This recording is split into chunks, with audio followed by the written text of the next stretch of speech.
his eyes full of tears, Madhusudana Krishna spoke the following words. Verse number 2. The Supreme Personality of Godhead said, My dear Arjuna, how have these impurities come upon you? They are not at all befitting a man who knows the value of life. They lead not to higher planets but to inferior. O son of Pritha, do not yield to this degrading impotence. It does not become you. Give up such petty weaknesses of heart and arise, O chastiser of the enemy.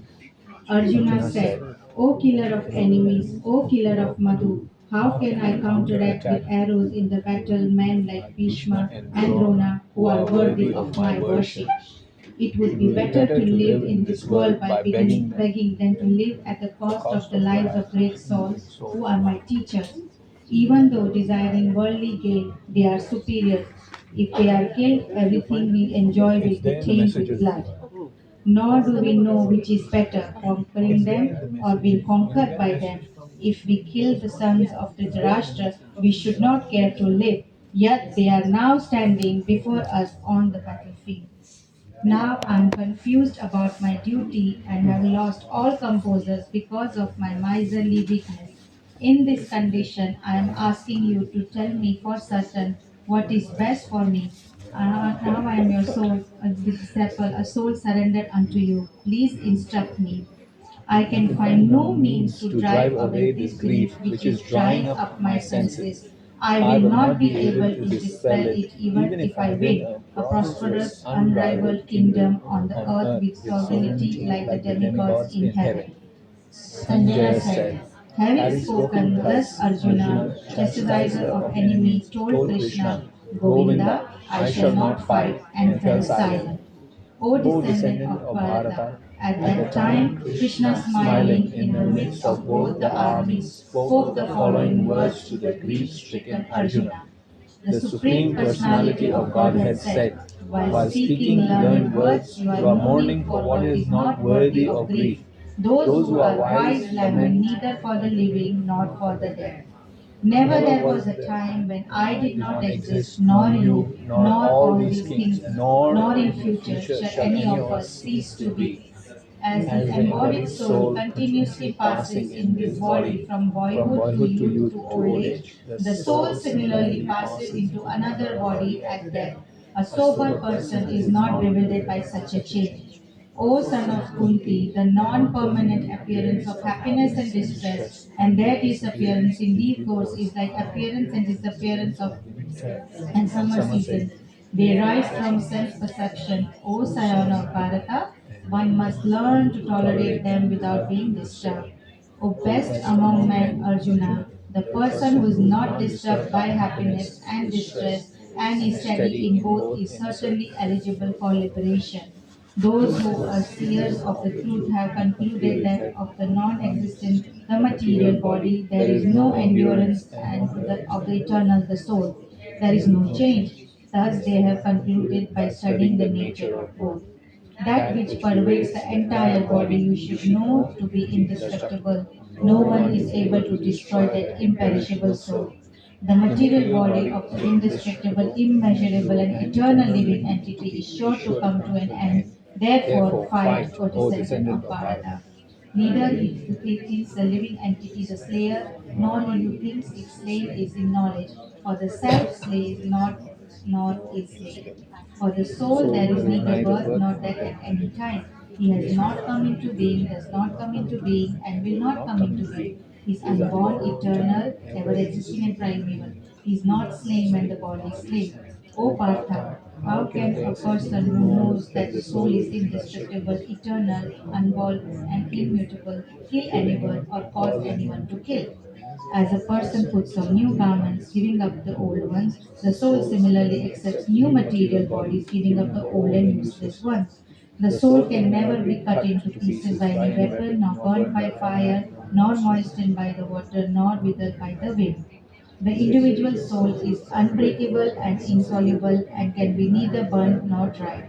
He is everlasting, present everywhere, unchangeable, immovable, and eternally the same. It is said that the soul is invisible, inconceivable, and immutable. Knowing this, you should not grieve for the body. If, however, you think that the soul or the symptoms of life will always be born and die forever, you still have no reason to lament, O mighty aunt. One who has taken his birth is sure to die, and after that one is sure to take birth again. Therefore, in the unavoidable discharge of your duty, you should not lament. All created beings are unmanifested in their beginning, manifest in their intermediate state, and unmanifest again when annihilated. So, when need is there for lamentation? Some took on the soul as amazing, some describe him as amazing, and some hear of him as amazing, while others, even after hearing about him, cannot understand him at all.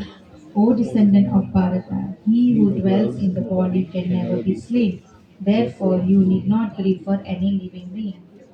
Considering your specific duty as a Kshatriya, you should know that there is no better engagement for you than fighting on religious principles, and so there is no need for hesitation. O Parth, happy are the Kshatriyas to whom such fighting opportunities come, unsought opening for them the doors of heavenly planets. If, however, you do not perform your religious duty of fighting, then you will certainly incur sin for neglecting your duties and thus lose your reputation as a fighter. People will always speak of your infamy, and for a respectable person, dishonor is worse than death. The great generals who have highly esteemed your name and fame will think that you have left the battle out of fear only, thus, they will consider you insignificant. Your enemies will describe you in the many unkind words and scorn your ability. What could be more painful for you? O son of Kunti, either you will be killed on the battlefield and attain the heavenly planet, or you will conquer and enjoy the earthly kingdom. Therefore, get up with determination and fight. Do thou fight for the sake of fighting, without considering happiness or distress, loss or gain, victory or defeat, and by so doing you shall never incur sin. Thus, after I have described this knowledge to you through analytical study, now listen as I explain in the terms of working without fruitive results. O son of Pritha, when you act in such knowledge, you can free yourself from the bondage of works. In this endeavor, there is no loss or diminution, and a little advancement on this path can protect one from the most dangerous type of fear. Those who are on this path are resolute in purpose, and their aim is one. O beloved child of the Kurus, the intelligence of those who are irresolute is many branched. Men of small knowledge are very much attached to the flowery words of the Vedas, which recommended various fruitive activities for elevation to heavenly planets, resultant good birth, power, and so forth. Being desirous of sense gratification and opulent life, they say that there is nothing more than this. In the minds of those who are too attached to sense enjoyment and material opulence and who are bewildered by such things, the resolute determination for devotional service to the Supreme Lord does not take place. The Vedas mainly deal with the subject of the three modes of material nature. O Arjuna, become transcendental to these three modes, be free from all dualities and from all anxieties for gain and safety, and be established in the South. All purpose served by a small well can at once be served by the great reservoir of water. Similarly, all the purpose of the Vedas can be served to one who knows the purpose behind them. You have a right to perform your prescribed duty, but you are not entitled to the fruits of the action. Never consider yourself the cause of the resultant of your activities, and never be attached to not doing your duty. Perform your duty equipoise, O Arjuna, abandoning all attachment to the success or failure. Such equanimity is called yoga. O Dhananjaya, keep all the abominable activities far distant by devotional service, and in that consciousness surrender unto the Lord. Those who want to enjoy the fruits of their work are misers. A man engaged in devotional service rids himself of both good and bad reaction even in this life. Therefore, strive for yoga, which is art of all work. By thus engaging in devotional service to the Lord, great sages or devotees free themselves from the results of the work in the material world. In this way, they become free from the cycle of birth and death and attain the state beyond all miseries by going back to Godhead. When your intelligence is passed out of the dense forest of delusion, you shall become indifferent to all that has been heard and all that is to be heard. When your mind is no longer disturbed by the flowery languages of Vedas, and when it remains fixed in the trance of self realization, then you will have attained the divine consciousness. Arjuna said, O Krishna, what are the symptoms of one whose consciousness is thus immersed in transcendence? How does he speak? And what is his language? How does he sit? And how does he walk? The personality of God had said, O part, when a man gives up all varieties of desire for sense gratification which arise from mental compunction, and when his mind, thus purified, finds satisfaction in the self alone, thus is said to be pure transcendental consciousness, one who is not disturbed in mind even amidst the threefold miseries of, or elevated when there is happiness, and who is free from attachment, fear, and anger, is called a sage of steady mind.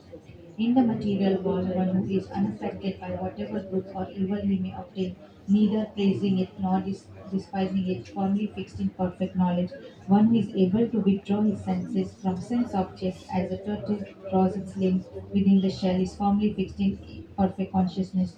Though the embodied soul may be restricted from sense enjoyment, the taste for the sense objects remain.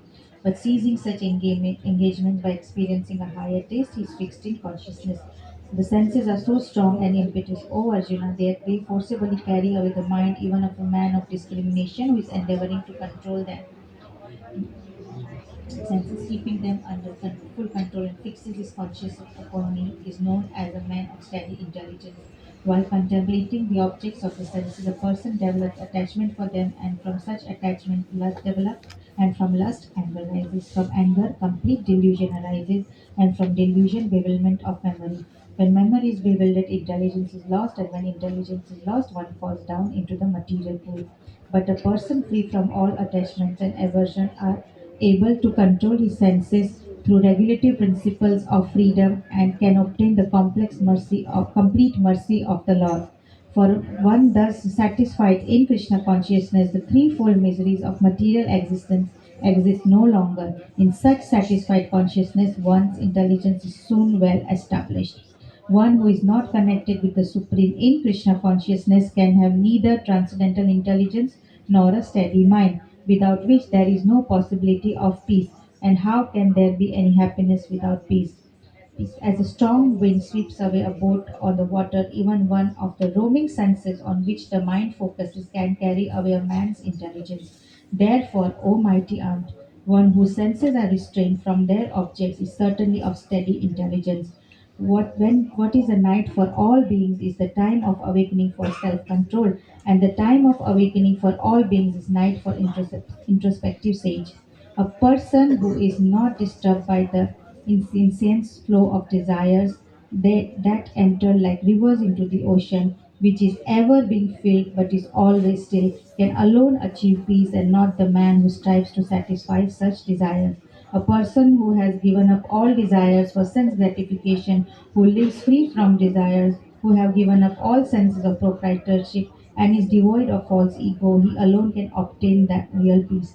That is the way of spiritual and godly life, after attaining which a man is not bewildered.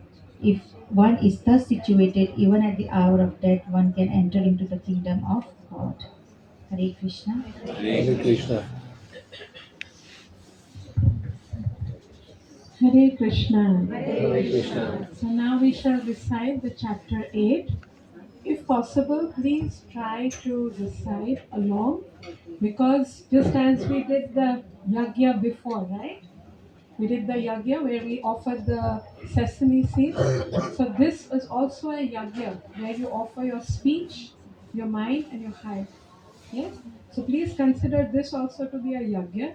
So try and possibly. I understand there are a lot of verses, and we're nearly at the end of the day. It's late evening. We're all back from work. So I can understand if it happens to be a long day, a tiring day. But please try to. This is your offering on. This will be the real Gita Jayanti, where you will offer everything to the Lord with all your hearts. Right? The same way Krishna spoke the knowledge to Arjuna. Arjuna was an elevated soul. He was an associate of the Lord, right? But Krishna put him in that state so that he could give us this knowledge. So this is for us, right? So let us, with all our hearts, all our minds, with our through our speech, yes, read it aloud. Please let me know if I'm reading too slowly or if my voice gets too slow. Please do let me know. Yes? So we'll read chapter 8, Attaining the Supreme. Hare I'll sit on the chair so I can be loud enough. Is that okay? Thank you. Chapter 8, Attaining the Supreme. Arjuna inquired, O my Lord, O Supreme Person, what is Brahman? What is the Self? What are fruitive activities? What is this material manifestation? And what are the demigods? Please explain this to me. Who is the Lord of sacrifice?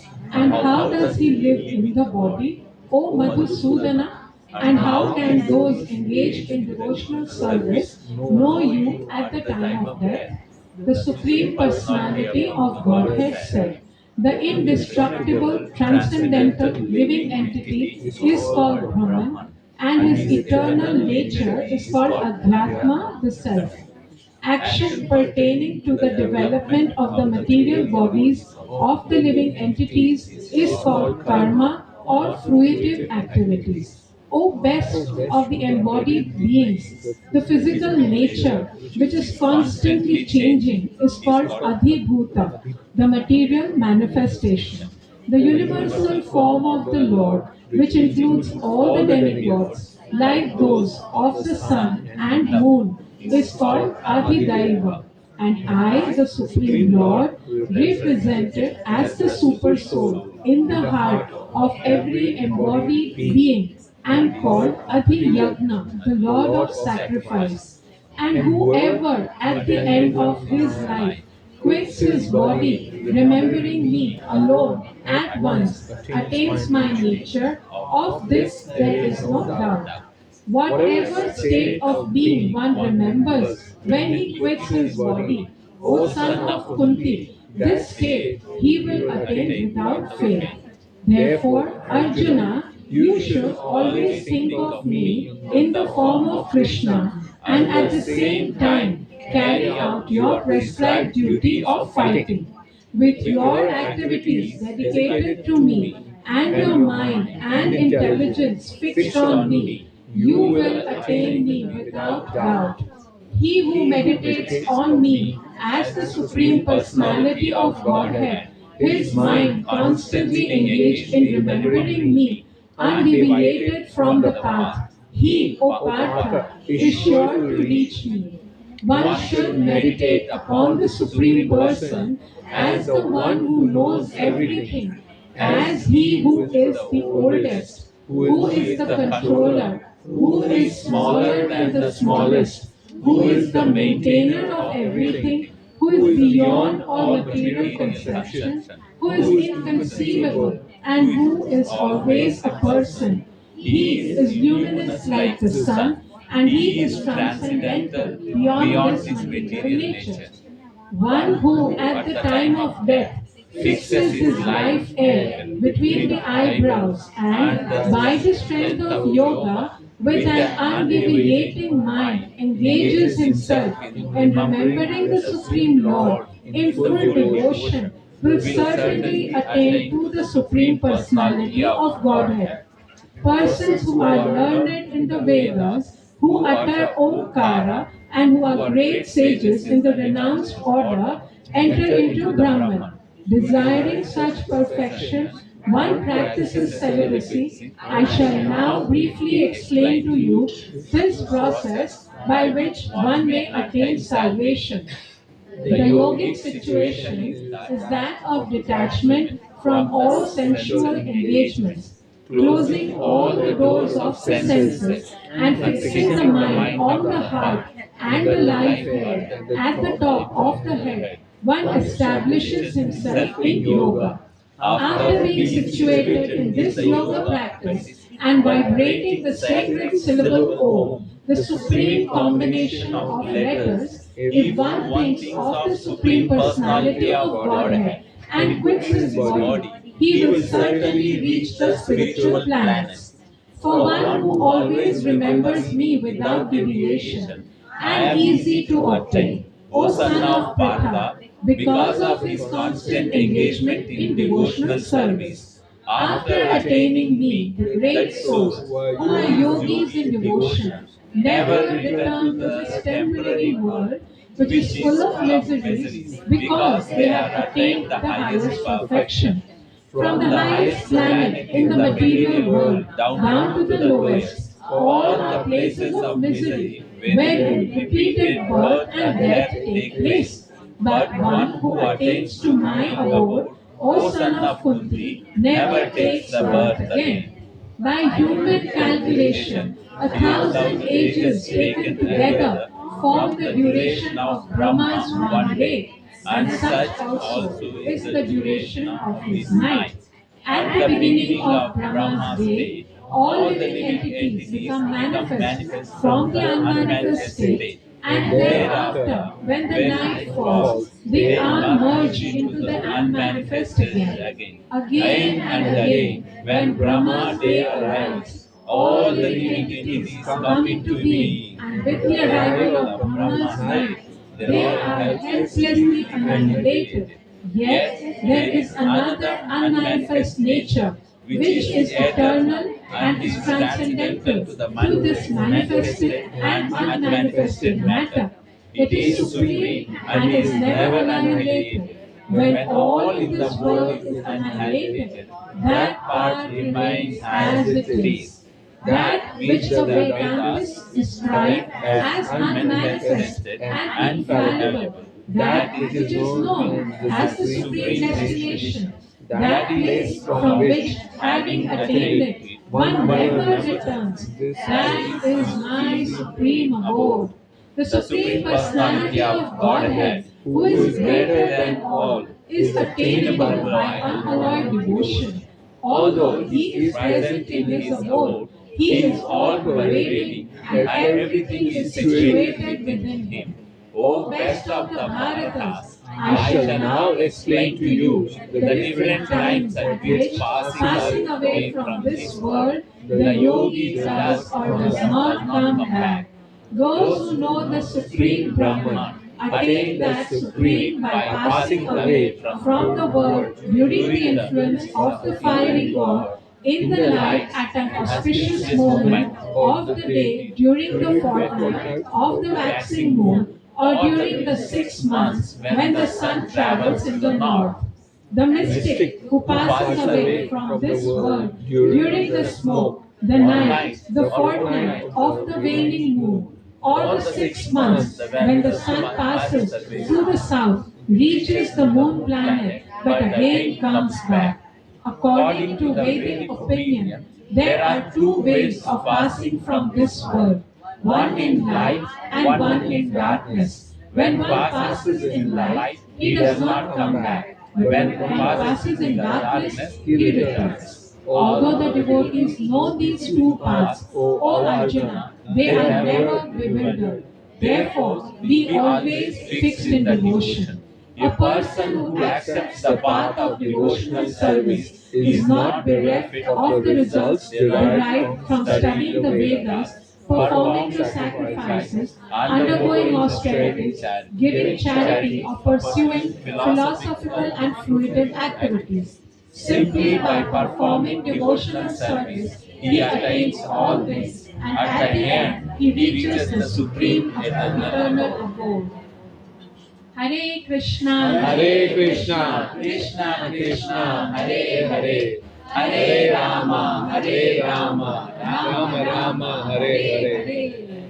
Srimad Bhagavad Gita ki Jai. Chapter 8, Attaining the Supreme ki Jai. Srila Prabhupada ki Jai. Thank you. Hare Krishna. Hare Krishna.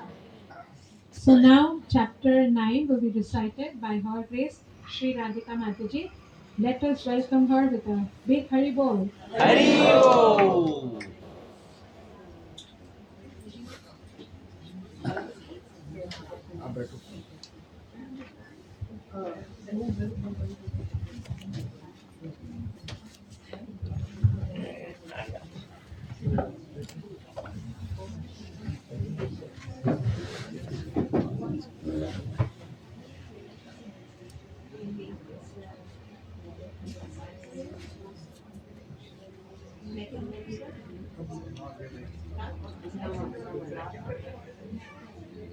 It's not meant for senior citizens.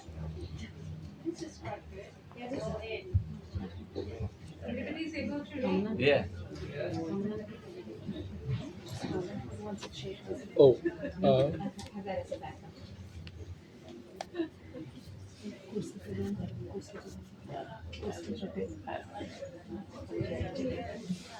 Hare Krishna, everyone. Hare Krishna. Is everyone following the recitation? Yes, very good.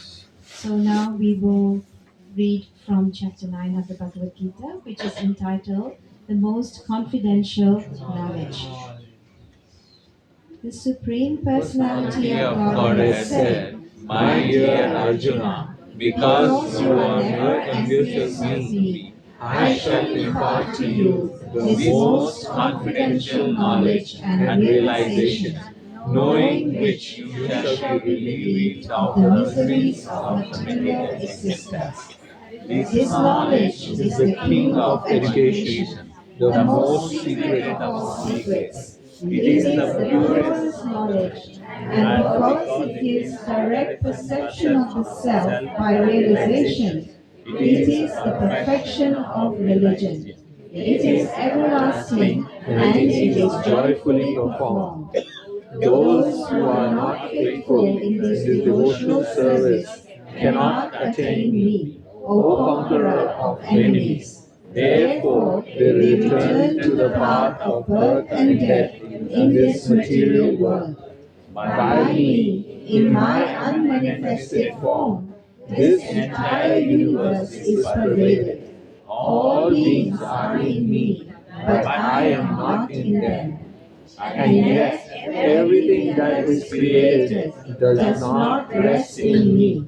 Behold my mystic opulence. Although I am the maintainer of all living entities, and although I am everywhere, I am not a part of this cosmic manifestation, for myself is the very source of creation.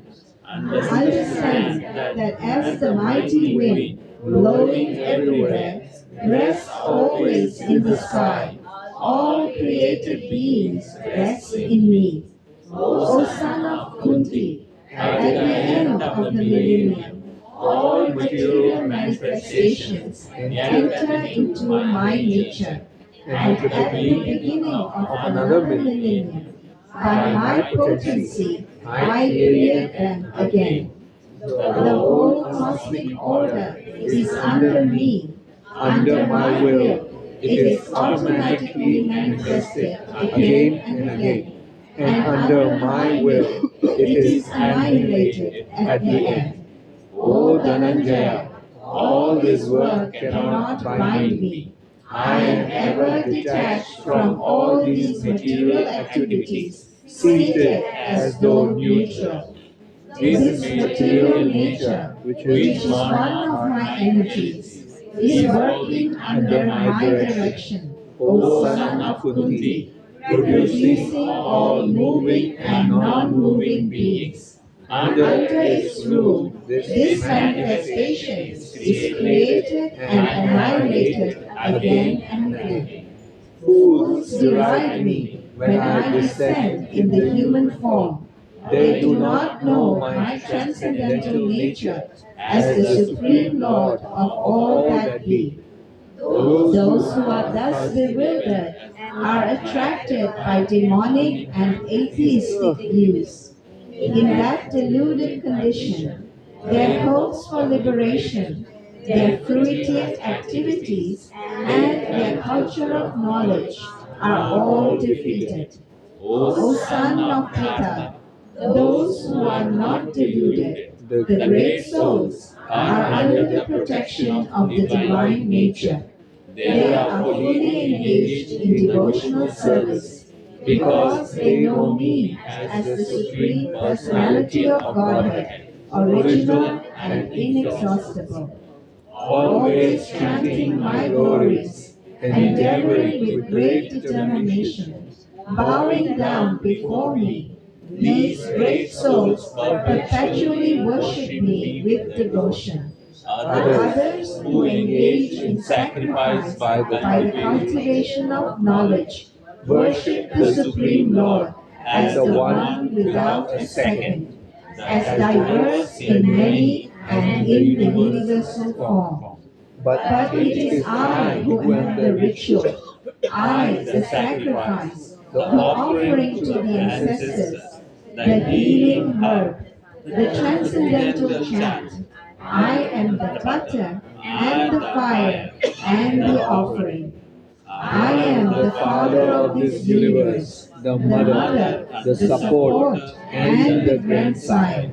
I am the object of knowledge, the purifier, and the syllable Om.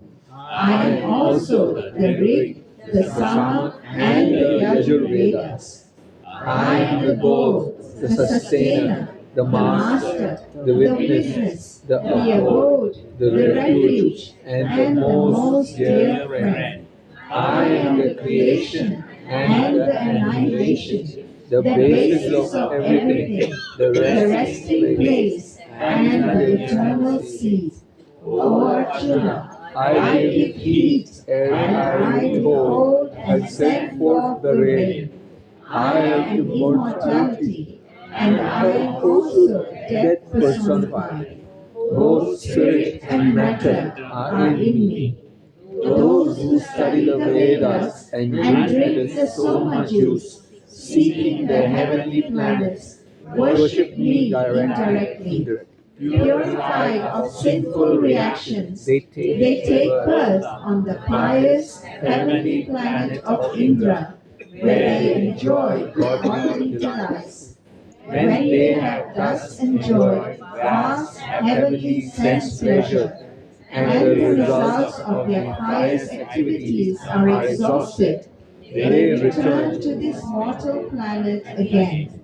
Those who seek those who seek sense enjoyment by adhering to the principles of the three Vedas achieve only repeated birth and death. But those who always worship me with exclusive devotion, meditating on my transcendental form, to them I carry what they lack, and I preserve what they have. Those who are devotees of other gods and who worship them with faith actually worship only me, O son of Kunti, but they do so in a wrong way. I am the only enjoyer and master of all sacrifices. Therefore, those who do not recognize my true transcendental nature fall down. Those who worship the demigods will take birth among the demigods. Those who worship the ancestors go to the ancestors. Those who worship ghosts and spirits will take birth among such beings. And those who worship me will live with me. If one offers me with love and devotion a leaf, a flower, a fruit, or water, I will accept it. Whatever you do, whatever you eat, whatever you offer or give away, and whatever austerities you perform, do that, O son of Kunti, as an offering to me. In this way, you will be freed from bondage to work and its auspicious and inauspicious results. With your mind fixed on me, in this principle of renunciation, you will be liberated and come to me. I envy no one, nor am I partial to anyone. I am equal to all.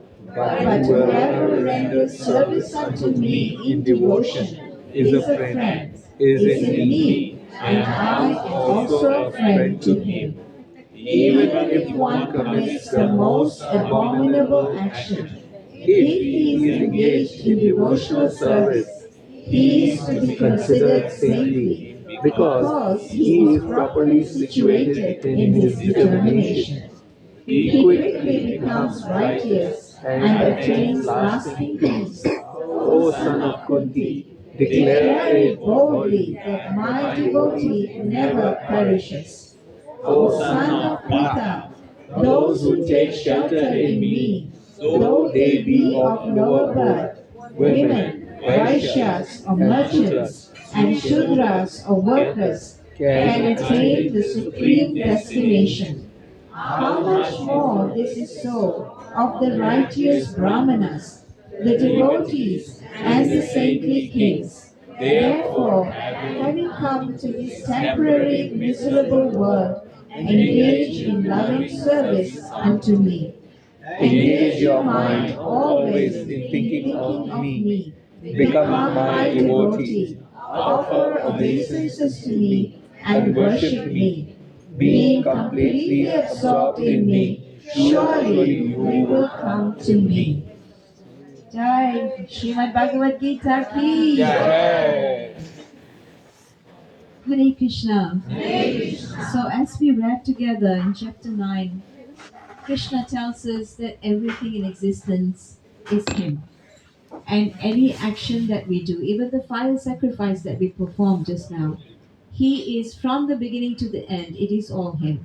He is the fire. He is the sacrifice. He is the oblations. He is the ghee that is offered. He is the mantras that is chanted. Everything is, and He is also the beneficiary of the yajna itself. And Krishna further says in Bhagavad Gita in chapter 9, okay, I'm not going to tell you. We just read through it. I'm going to ask a few questions. Anyone remembers what we read through? Some points?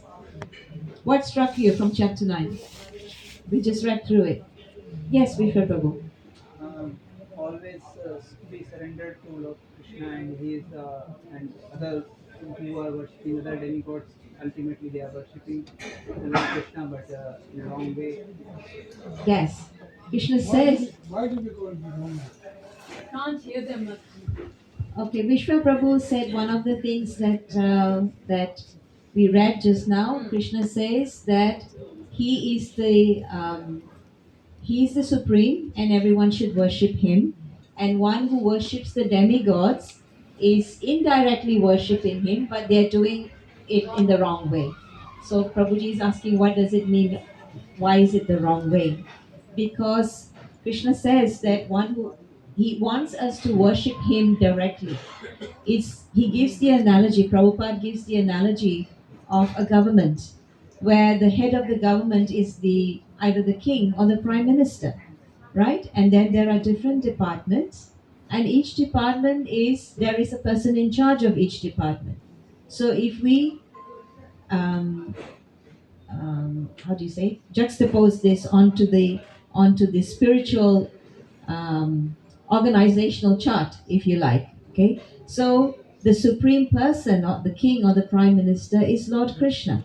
And who is the person in charge of who is in charge of the finance department? Kuber. Kuber?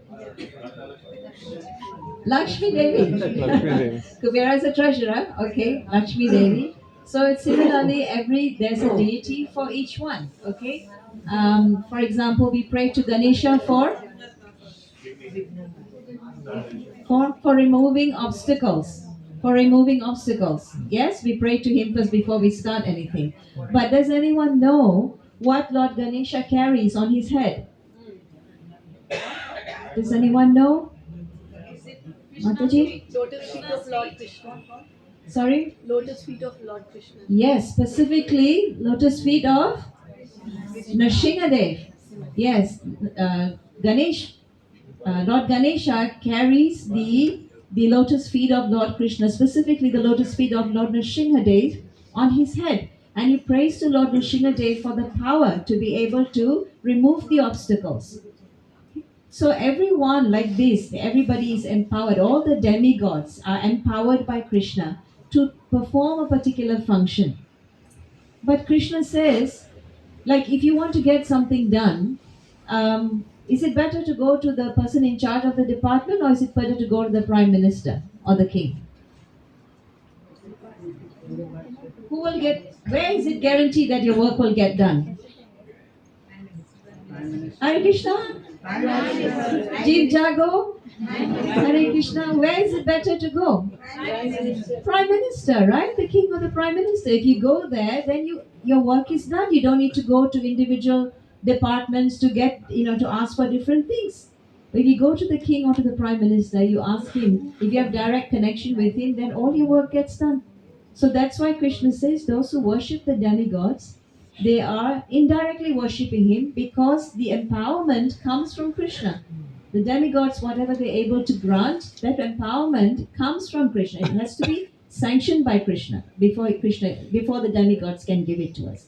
So therefore, Krishna says those who worship the demigods are doing so indirectly. It's not the right way. Krishna says that it's not the right way to do. He wants us to go to him directly. Okay. However, let me point out very clearly: this does not mean that we disrespect the demigods. Okay, this does not mean that we disrespect the demigods. If we compare ourselves to the demigods, we are nothing.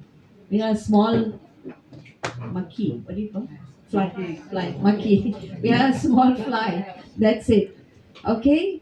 But the demigods, they have attained that position after years and years of service to Krishna. So they are extremely highly elevated souls. So we do not disrespect them in any way. That is an offense. If we disrespect the demigods, that's offensive. If we do pray to the demigods, like many of us are from Bharatvarsha, we're from this background, and many families we have our Ishta Devtas. Yes? So some worship, Lakshmi Devi or Durga Devi, Hanumanji, there are many devtas that even Ganeshji, okay? So we have our Kul Devta or our Ishta Devta that we worship. So it's not wrong to do that. But what we need to understand is we should worship them in relation to Krishna. We have to understand what is their position in relation to Krishna, and we worship them accordingly. Like many people here worship Durga Devi. Yes, Durga Devi, what is her responsibility? Krishna has given her the responsibility. She's the person in charge of the Durg, the fort of this material world. Okay, so she is doing a job. She's doing the task assigned to her by Krishna. So we can pray to Durga Devi. But what should our prayer be? What should our prayer be?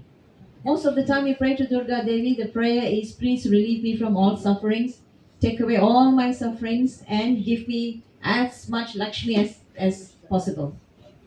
This is what we normally pray. We ask for some material benediction.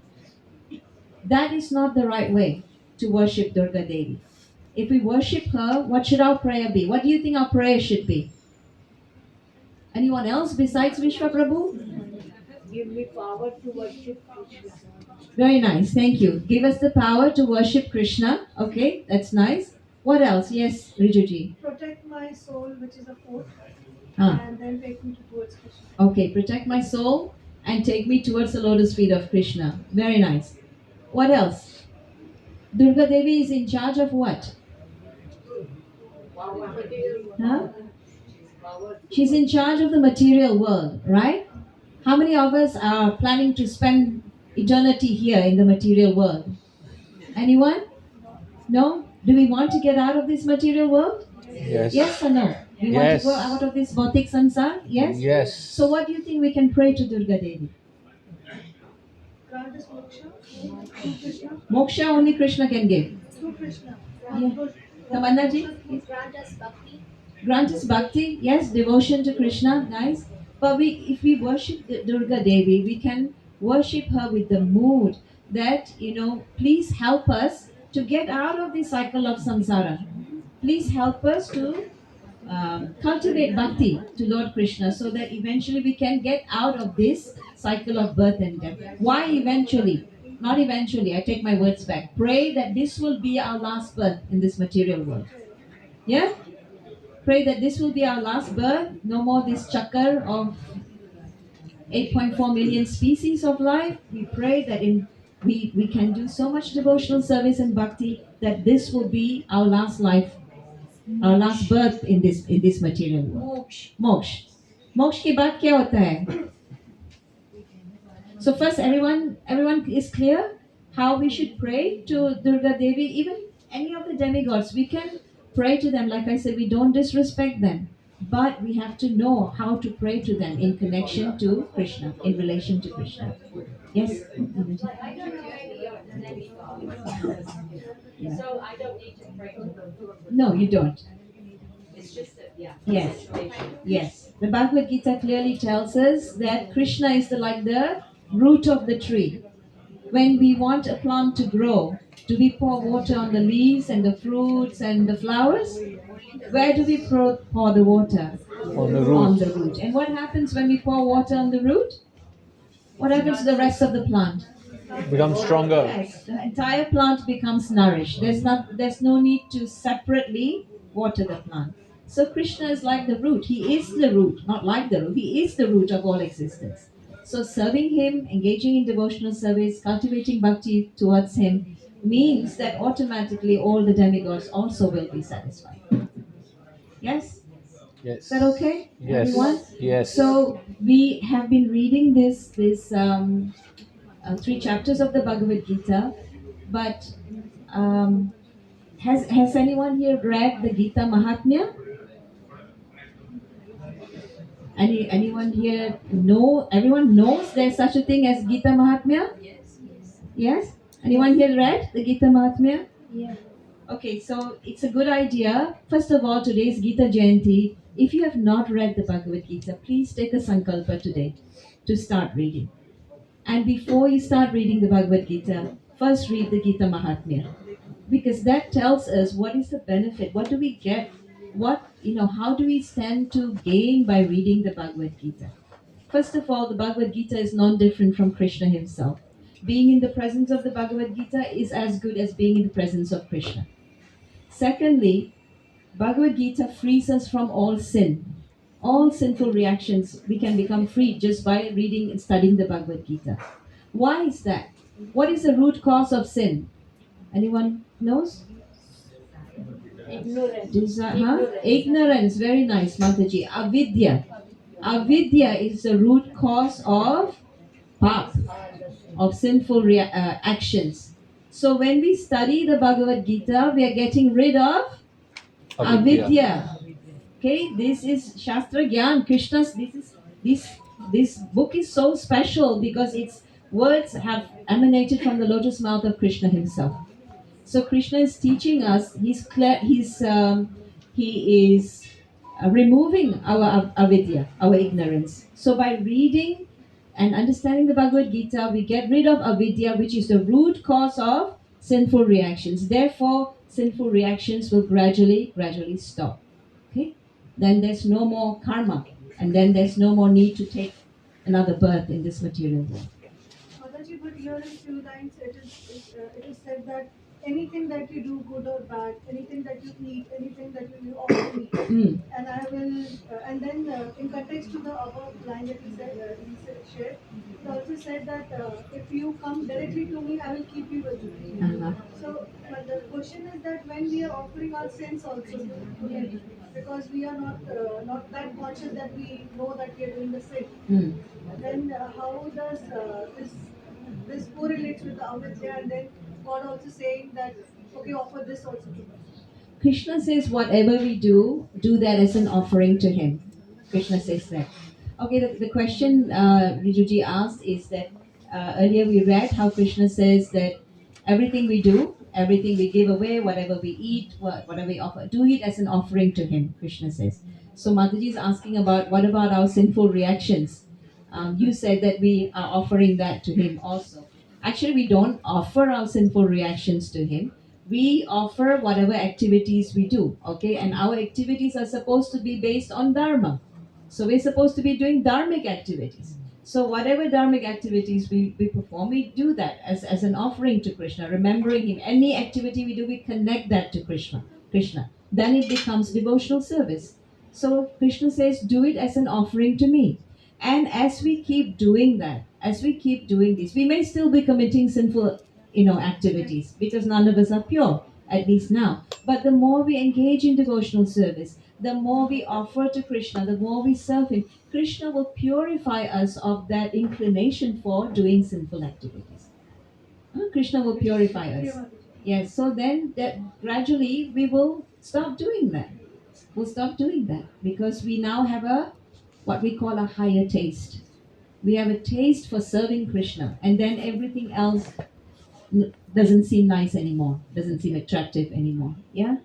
So that's why Krishna says, just we are not going to be, become purified overnight. But the more we engage in Krishna, in service to Krishna, the more Krishna will reciprocate, and the more we will feel that we have this avidya becomes cleared. And then we have the ability to discriminate between right and wrong. What is the right thing to do? What is the dharmic thing to do? Then all our activities will be based on dharma. Yeah. So as I was saying, the Gita Mahatmya tells us, that by removing avidya, Krishna helps us to get out of this cycle of birth and death. Right? So also Gita Mahatmya tells us that just by reading one shloka of the Bhagavad Gita, one shloka. How many shlokas does the Gita have? Okay. How many chapters? 18. 18. Very good. Okay. So even if we read one shloka of the Bhagavad Gita, Krishna says this is equivalent to taking bath in all the holy tirthas in the world. Taking bath in all the holy tirthas in the world. Even in one lifetime, it may not be possible for us to go and do this, right? But just by reading one shloka of the Bhagavad Gita, it is the same benefit that we get as taking bath in all the holy rivers and all the holy tirthas. And we get the same benefit of performing so many different sacrifices. And of course, finally, most important thing is we strengthen our sambandha with Krishna, a connection with Krishna. And when we are connected to Him, when you have Krishna, what do you say in Hindi? Bat banjai, bat banjai.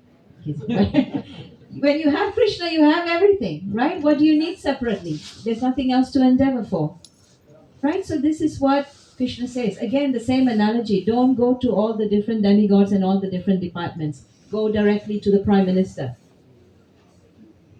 Yes? Yes. Okay, so everyone, it's 8 o'clock. It's time to honor Prasadam. We want to thank all of you once again. Sorry, get the MC to do it. No, come Mataji. So I don't know if there's any particular announcement that you want to make. Okay. If not, we thank all of you for coming today to participate.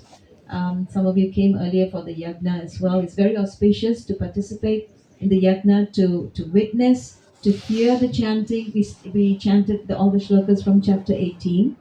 And of course, here we chanted 3 chapters from the Bhagavad Gita. But please let me remind you that the Bhagavad Gita is not something you read once a year on Gita Jayanti Day. As we just said, if reading one shloka a day, we get so much benefit, not just for us, but all our family members, all our loved ones. Okay, gives us also. Sometimes we think, okay, this is a spiritual benefit, this and that. No, the thing to understand is that reading the Bhagavad Gita, spiritual knowledge and spiritual activity, gives us the ability to deal with material challenges, day-to-day challenges, the stresses of life, the difficult people in the office, the disobedient children and disobedient husband as well. Public transportation challenges, okay? Difficult taxi drivers, okay? So all these on a day-to-day basis, we face so many challenges in life. And if we don't know how to handle these properly, our stress levels go up, which leads to a lot of health issues. So even on a material level, reading the Bhagavad Gita, understanding it helps us to deal with so many challenges. But also, mostly we cannot understand the Bhagavad Gita when we read it by ourselves. Right? Anyone here has the experience trying to read the Bhagavad Gita? Did you all understand everything perfectly? No. All understood? Yes? Yes? No? No. Who understood it perfectly by reading the Bhagavad Gita? Oh, nobody is brave enough to raise your hands. Because that is a fact. We cannot understand the Bhagavad Gita simply by reading it ourselves. We need the guidance of a guru, and a teacher who can guide us how to understand the Bhagavad Gita. So please, if you would like to learn, if you'd like to study, please come to the temple. There are many devotees here who can teach the Bhagavad Gita. Just have a discussion and help us to understand this better.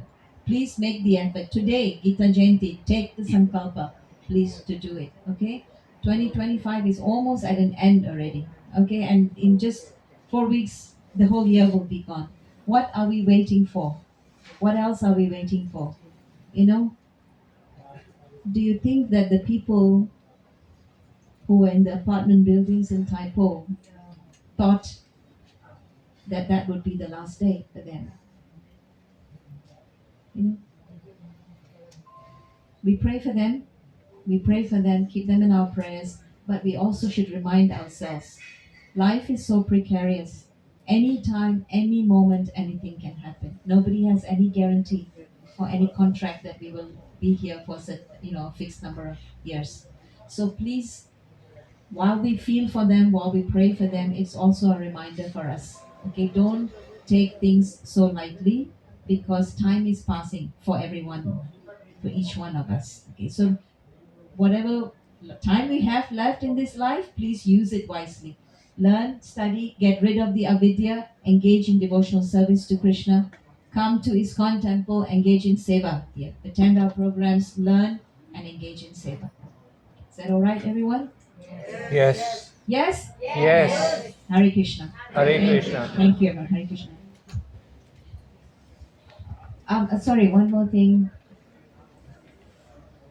Oh, okay. Before we serve prasadam, there's one more thing I wanted to mention. Is Anuradha Mataji here? Yes. And Gopal Prabhu?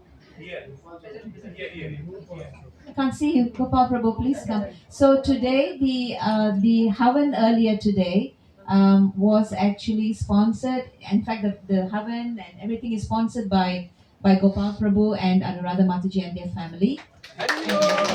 Haribol. And the reason is that today they are celebrating their 25th wedding anniversary. Oh. 25 years they have been married to each other. Yes, I need to qualify that because many people are married for 25, 30, 40 years but not to the same person. Yes or no? Yes. So 25 years to be married to the same person is a milestone. It's a great achievement. Okay. So we want to wish them all the best. We want to pray for them, wish them all the best, and pray that Gauranitai, Srimati Radharani, Srila Prabhupada always keep them blissfully engaged in devotional service. And they do so much seva in all the temples, including our ISKCON temple, and they're very, very, very, very dear souls. Gopal Prabhu is probably the most humble man I've ever met.